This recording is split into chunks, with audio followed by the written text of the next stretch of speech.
स्वामी, ये तो पार्वती ने सचमुच चमत्कार कर दिया। हाँ महारानी, और क्यों ना हो। पुत्री पार्वती तो हमारे लिए भगवान शिव का ही वरदान है। हाँ महाराज, वो सचमुच उन्हीं का वरदान है।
माताश्री, आग। आग? कहाँ है आग? मैंने आग देखी, वो आग। नहीं पुत्री, तुमने कोई स्वप्न देखा होगा। माताश्री, मुझे भय लग रहा है। नहीं, भय की क्या बात है, मैं तुम्हारे साथ हूँ ना।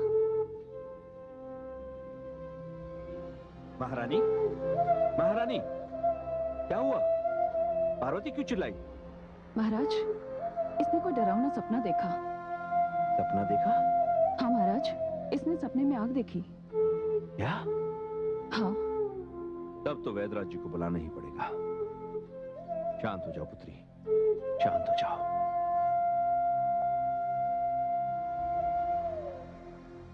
वैद्यराज जी, हम अपनी पुत्री पार्वती को लेकर बहुत चिंतित हैं।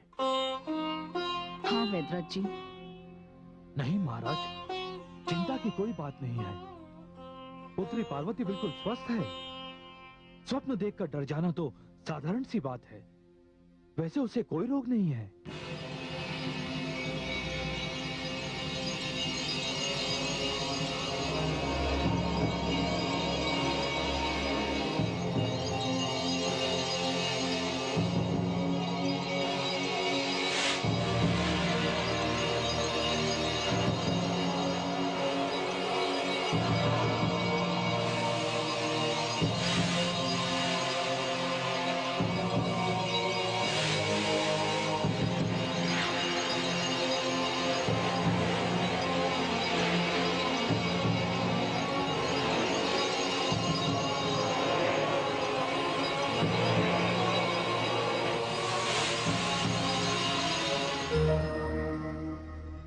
मैं अतीत हूं। वैद्यराज ने पर्वतराज को बताया कि पार्वती को कोई रोग नहीं। ये वैद्यराज की भूल थी। वो रोग था एक ऐसा रोग जिसने वर्षों तक पार्वती का पीछा नहीं छोड़ा, और इन्हीं स्थितियों में पार्वती बड़ी हो गई।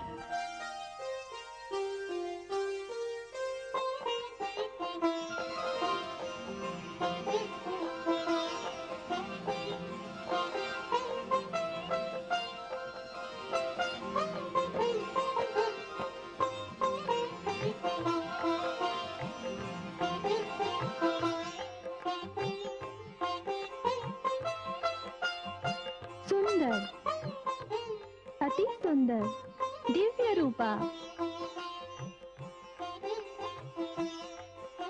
इतनी सुंदर दिख रही हूँ, कहीं हमारी नजर न लग जाए।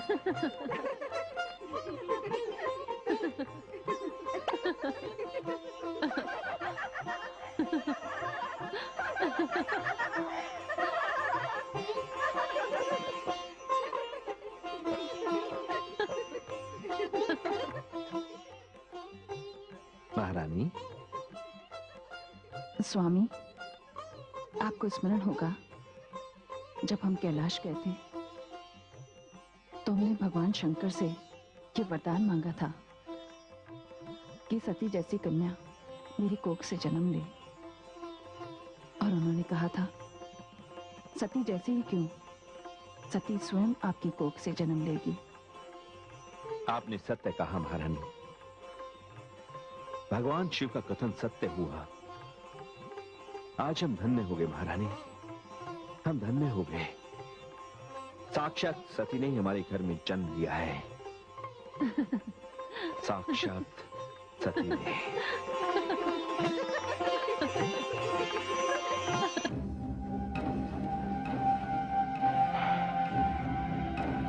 आपकी भविष्यवाणी 100% सत्य होती दिखाई दे रही है। वो हिमाचल पुत्री जो मेरा काल बनेगी अब युवा हो गई है। मैंने बहुत प्रयास किया उसे समाप्त करने का, किंतु वो बार बार बच गई। ज्योतिषी महाराज, उसका जीवित रहना मेरी मृत्यु है। मैं उसे जीवित नहीं छोड़ सकता। आप ही मुझे कोई उपाय बताइए। असुर सम्राट, मैं एक ज्योतिषी हूँ। भविष्यवाणी तो मैं कर सकता हूँ, किंतु किसी कन्या को समाप्त करने का उपाय नहीं बता सकता। आप स्वयं एक महान वीर हैं। आपके प्रताप से मानव तो क्या, देवी देवता तक भयभीत है। क्या आप एक साधारण सी कन्या को समाप्त करने का उपाय नहीं सोच सकते?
क्या हुआ पार्वती?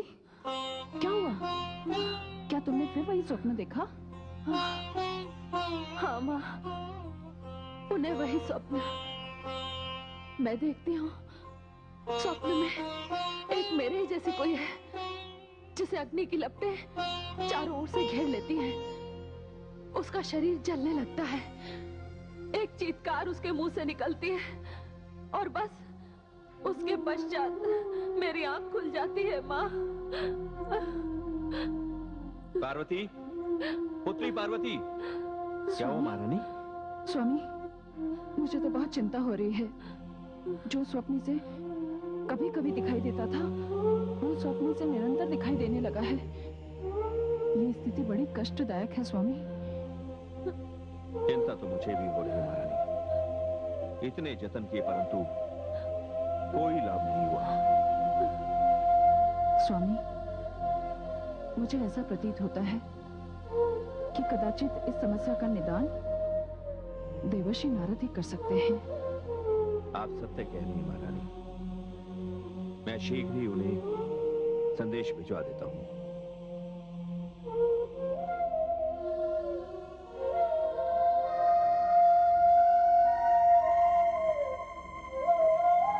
शांत हो जा पुत्री, शांत हो जा। देवर्षि, हम सभी ने उस भाग्यशाली कन्या के दर्शन किए थे और अब तो हिमाचल पुत्री बड़ी हो गई होगी।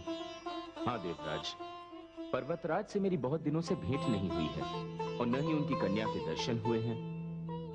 किंतु क्या बात है देवराज, जब से मैं यहाँ आया हूँ आपको बड़ा अनमना सा देख रहा हूँ। ऐसा प्रतीत हो रहा है जैसे कोई गहरी चिंता आपके मन को मथ रही है। आप सत्य कह रहे हैं देवर्षि। जब से ब्रह्मदेव ने तारकासुर को यह वरदान दिया है कि उसका वध भगवान भोलेनाथ का पुत्र करेगा, तब से यह असुर बड़ा उद्दंड हो गया है। और क्यों ना हो देवर्षि, भगवान भोलेनाथ ने तो समाधि ले ली है और तारकासुर यह सोच रहा है कि भगवान भोलेनाथ का विवाह कभी नहीं होगा और उसे मारने वाला भी अब कभी जन्म नहीं लेगा। उसे अपनी मृत्यु का भय ही नहीं रहा देवर्षि। देवराज, देवराज क्षमा करें। देवर्षि नारद से मिलने के लिए महाराज हिमाचल का दूत आया है, जो देवर्षि नारद के आश्रम से यहाँ पहुंचा है। आप उन्हें आदर सहित यहाँ लेकर आइए। जो आज्ञा देवराज।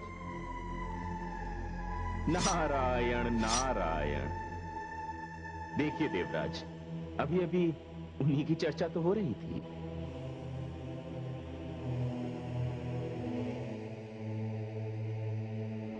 देवराज प्रणाम स्वीकार करें।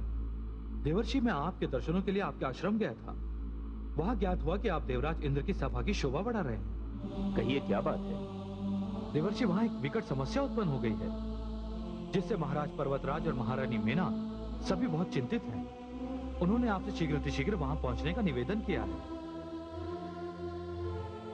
नारायण नारायण। जहां स्वयं देवी भगवती का निवास हो, वहां समस्या? देवराज मुझे आज्ञा दें। जैसी आपकी इच्छा देवर्षि। चलिए।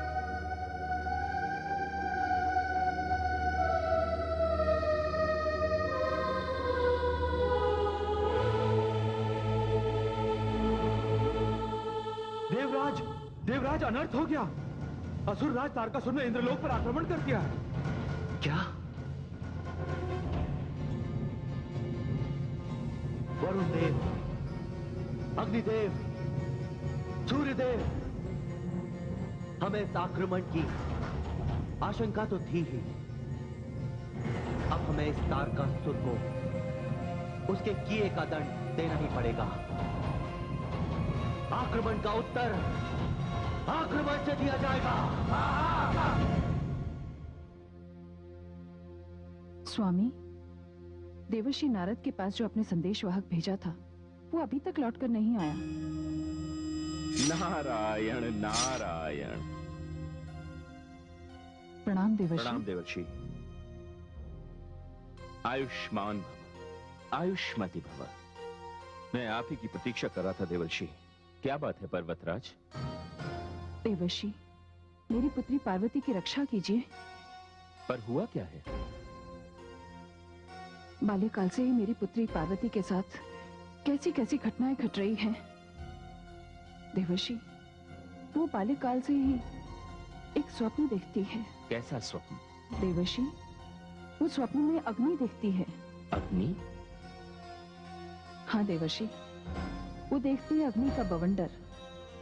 फिर उसके जैसी कन्या उसमें डूब जाती है और अग्नि उसे जलाने लगती है। तभी उसकी आंख खुल जाती है और वो चिल्लाकर उठ जाती है। नारायण नारायण। मैं समझ गया पर्वतराज। मैं पुत्री पार्वती के स्वप्न का रहस्य समझ गया। हे देवर्षि नारद, पुत्री पार्वती का यह अशुभ स्वप्न किस बात की ओर संकेत करता है? मेरी पुत्री को इस समस्या से मुक्ति दिलाइए देवर्षि। हे देवी, आप जिसे समस्या समझ रही हैं, वह समस्या नहीं है। क्या? और यह स्वप्न भी अशुभ नहीं है पर्वतराज। अर्थात? अर्थात ये स्वप्न तो पुत्री पार्वती के इस जन्म को पूर्व जन्म से जोड़ने वाली एक महत्वपूर्ण कड़ी है। मैं कुछ समझा नहीं देवर्षि। मैं समझाता हूं पर्वतराज। जो अग्नि पुत्री पार्वती को स्वप्न में दिखाई दे रही है, वह अग्नि अग्नि नहीं है। अग्नि नहीं? अग्नि नहीं है तो और क्या है देवर्षि? पर्वतराज, वह पार्वती का संकल्प है। एक अपूर्ण यात्रा को इस रूप में पूर्ण करने की दृढ़ इच्छा शक्ति है। ऐसा प्रतीत हो रहा है जैसे पुत्री पार्वती के जीवन में साधना करने का समय आ गया है। यही साधना पुत्री पार्वती को पूर्ण करेगी, यही साधना उसे पूजनीय बनाएगी। पर्वतराज, यदि आप आज्ञा दें तो मैं पुत्री पार्वती से एकांत में मिलना चाहूंगा। हाँ हाँ, क्यों नहीं देवर्षि, आपको आज्ञा की क्या आवश्यकता है? पुत्री पार्वती अपने कक्ष में ही।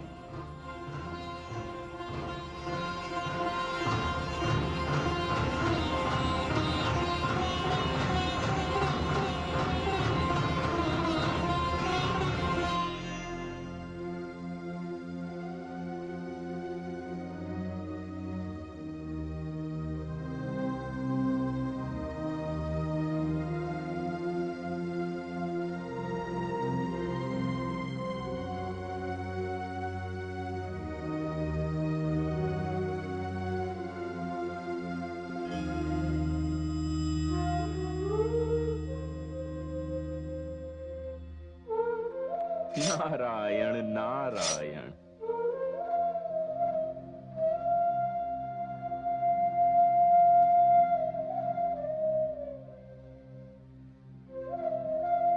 प्रणाम देवर्षि। आयुष्मती भव। पुत्री, पर्वतराज से मुझे ज्ञात हुआ है कि किसी स्वप्न ने तुम्हें चिंता में डाल रखा है। देवर्षि, वो स्वप्न तो बाल्यकाल से मेरे पीछे पीछे चला आ रहा है। बाल्यकाल छूट गया, किंतु इस स्वप्न से मुझे मुक्ति नहीं मिली। देवर्षि, बड़ा ही विचित्र स्वप्न है। नींद में अचानक अग्नि की लपटें प्रकट होती हैं।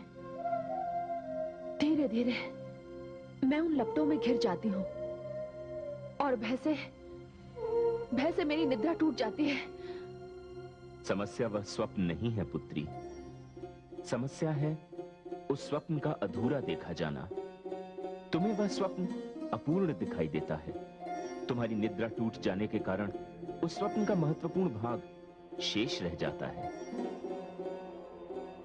मैं आपका तात्पर्य नहीं समझी देवर्षि। मैं समझाता हूं, उधर चलो।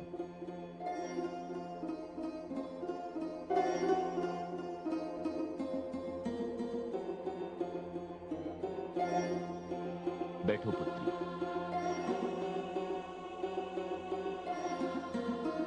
अब अपनी आंखें मूंद लो और उस दृश्य की कल्पना करो जो तुम स्वप्न में देखती हो।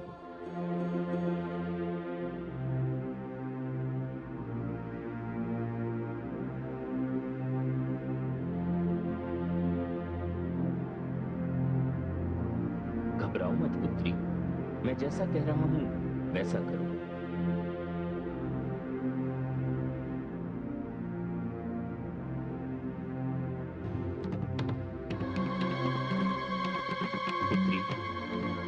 मस्तिष्क को उसी घटना पर केंद्रित करो।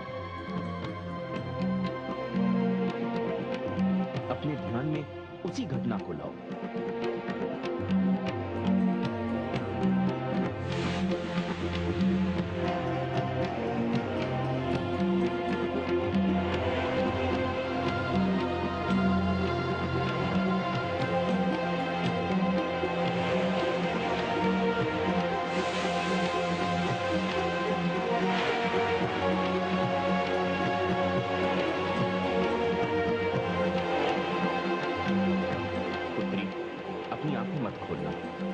जैसे ही तुम्हें अग्निशिखा दिखाई दे, उसे स्पष्ट रूप से देखने की चेष्टा करना।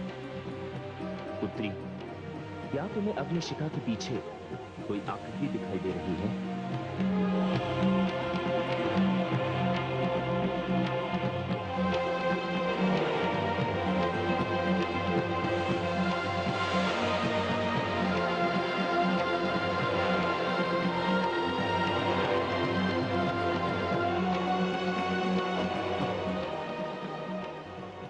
मत खोलना पुत्री, ध्यान रहे आंखें तब तक मत खोलना जब तक उस आकृति को तुम स्पष्ट रूप से देख न लो।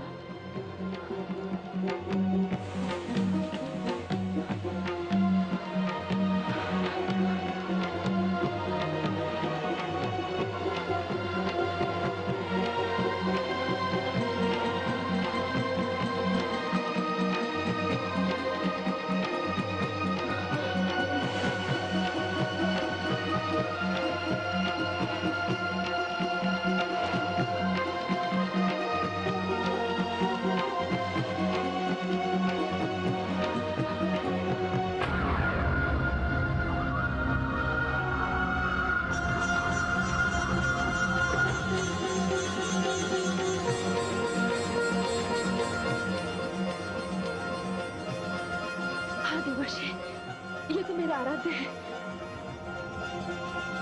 ये तो मेरे आराध्य शिव है, ये तो मेरे आराध्य शिव है देवर्षि। हे देवी, हे भवानी, हे शक्ति, भगवान शिव तो न जाने कब से समाधि लगाए बैठे हैं। वे जो सारे संसार का मंगल करते थे, अपनी शक्ति से बिछड़कर स्वयं समाधि में लीन हो गए हैं। आपको भगवान शिव को पुनः कैलाश लाना है। देवी, यदि वे आपके आराध्य हैं, तो उन्हें आपकी अर्थात अपनी शक्ति की प्रतीक्षा होगी। आपको मेरे साथ चलना होगा देवी। आपको अपने आराध्य की दशा देखनी होगी और उन्हें पुनः कैलाश लाना होगा। हाँ, मैं चलूंगी देवर्षि, मैं आपके साथ चलूंगी। देवर्षि, जिसका अनुभव मुझे आज हो रहा है, इससे पहले कभी नहीं हुआ देवर्षि। ऐसा क्यों देवर्षि? हे भवानी, हर घटना को अपने काल की प्रतीक्षा करनी पड़ती है। इस संसार में सब कुछ समय के सूत्र से बंधा हुआ है। आपको यथाशीघ्र अपने माता पिता से अनुमति लेकर भगवान शिव के दर्शन के लिए चलना होगा। हमारी अनुमति की क्या आवश्यकता है देवर्षि? भगवान शिव हमारे भी आराध्य देव हैं। जब से देवी सती ने आत्म उत्सर्ग किया है, वे समाधि से बाहर नहीं आए हैं। यदि पुत्री पार्वती के प्रयास से उनकी समाधि भंग होती है, तो ये हम सबके लिए बड़े ही सौभाग्य की बात होगी। नारायण नारायण, आप धन्य हैं पर्वतराज।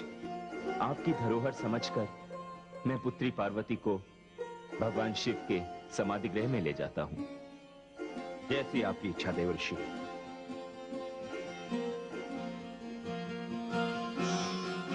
चलिए देवी।